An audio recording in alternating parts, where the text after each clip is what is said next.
Everyone, welcome to our channel. आप जुड़ चुके हैं पीजीटी एस्ट्रोलॉजी 1000 क्वेश्चन सीरीज से। पहला क्वेश्चन है आपकी स्क्रीन पर। Communist manifesto publishing year 1835, 1842, 1848, 1867। Right answer है 1848। Next question. दर्शन शास्त्र की दरिद्रता पुस्तक के लेखक है Durkheim, marks, weber, Sorokin.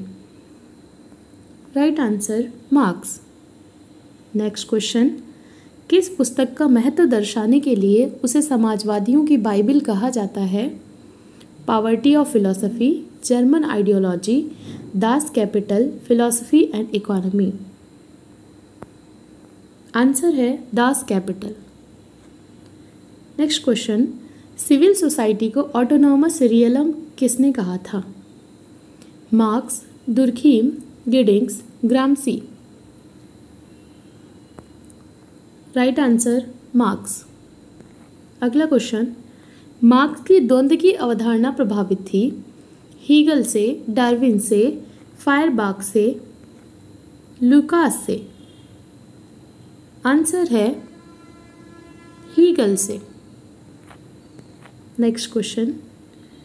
Marks ने भौतिकवाद की अवधारणा किससे ग्रहण की? हीगल से, फायरबाख से, एंजल से या फिर इनमें से कोई नहीं? आंसर है फायरबाख से। Next question. मार्क्स के द्वंद्वात्मक भौतिकवाद के संबंध में असत्य है। पदार्थ अंतिम सत्य है, पदार्थ ही वास्तविक है, प्रत्येक पदार्थ की विरोधी अवस्थाएं होती हैं, अंतिम सत्य आत्मा या विचार है। राइट आंसर है अंतिम सत्य आत्मा या विचार है। ये द्वंद्वात्मक भौतिकवाद के संबंध में असत्य है। मार्क्स ने इसको नहीं माना था। उन्होंने कहा था कि अंतिम सत्य पदार्थ है। Next question. मार्क्स ने पदार्थ की कौन सी अवस्था नहीं बताई? वाद, प्रतिवाद, संवाद, विवाद। आंसर है विवाद।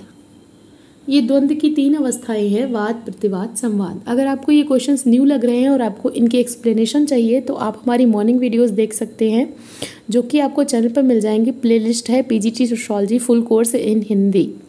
इस नेम से प्लेलिस्ट मैंने क्रिएट कर दी है।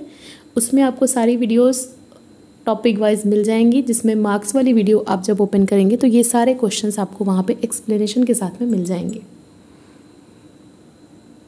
नेक्स्ट क्वेश्चन है।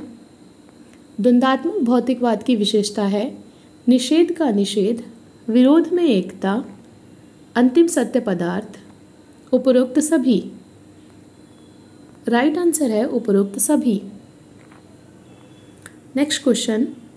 द्वंद्वात्मक भौतिकवाद मानता है कि परिवर्तन अवश्यंभावी है, परिवर्तन नहीं होना चाहिए, परिवर्तन केवल कुछ समाजों में होता है, पदार्थ की एक और अंतिम अवस्था संवाद है जिसमें कोई परिवर्तन नहीं होता। राइट आंसर है परिवर्तन अवश्यंभावी है। Next question. मार्क्स का द्वंद्वात्मक भौतिकवाद जो कि उल्टा था, इसको पुनः सीधा किस समाजशास्त्री ने किया? मार्क्स के द्वंद्वात्मक भौतिकवाद को जो कि पुनः उल्टा था, उसको पुनः सीधा किसने किया? Weber, Feuerbach, Hegel, Lukacs. Right answer है ल्यूकास।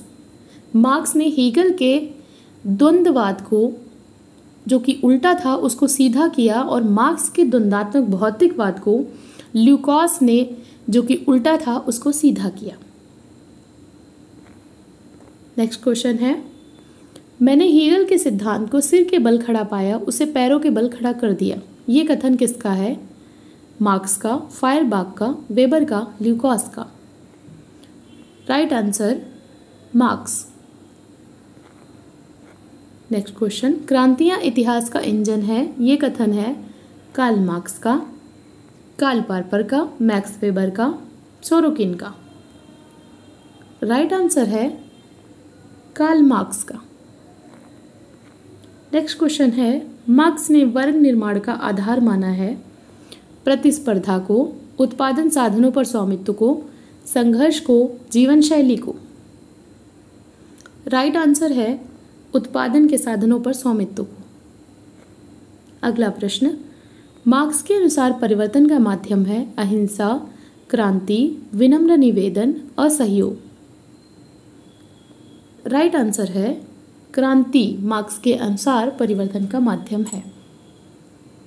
नेक्स्ट क्वेश्चन है, मार्क्स ने इतिहास का काल निर्धारण किस आधार पर किया है? रहस्यवाद के आधार पर, भौतिकतावाद के आधार पर, प्रत्यक्षवाद के आधार पर, प्रकार्यवाद के आधार पर।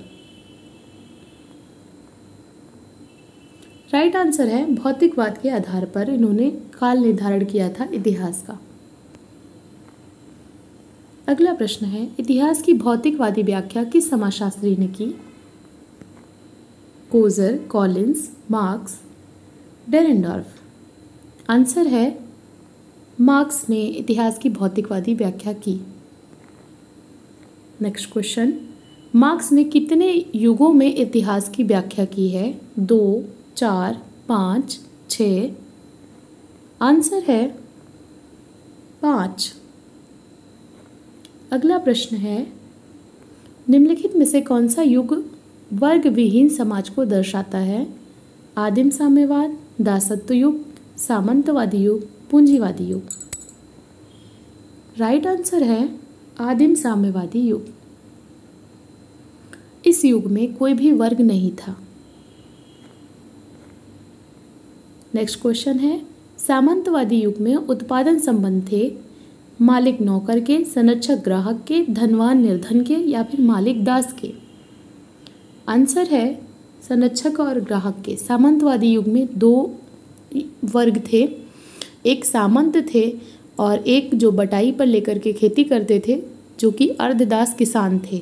तो जो सामंत थे वो कृषि के या भूमि के संरक्षक थे और वो अपनी भूमि देते थे किनको? अर्धदास किसानों को। तो इस तरीके से वो ग्राहक के तौर पे थे। मालिक नौकर संबंध जो है ये सामंतवादी युग में नहीं बल्कि दासत्व युग में रहा है। तो ये थे आज के क्वेश्चंस। अब आपके लिए आज का प्रश्न है, कम्युनिस्ट मैनिफेस्टो ये जो पुस्तक है इसके लेखक कौन है? आपको ये कमेंट सेक्शन में बताना है। तो ऐसे ही पढ़ते रहिए, अपने गोल की तरफ आगे बढ़ते रहिए। वीडियो देखने के लिए थैंक यू सो मच।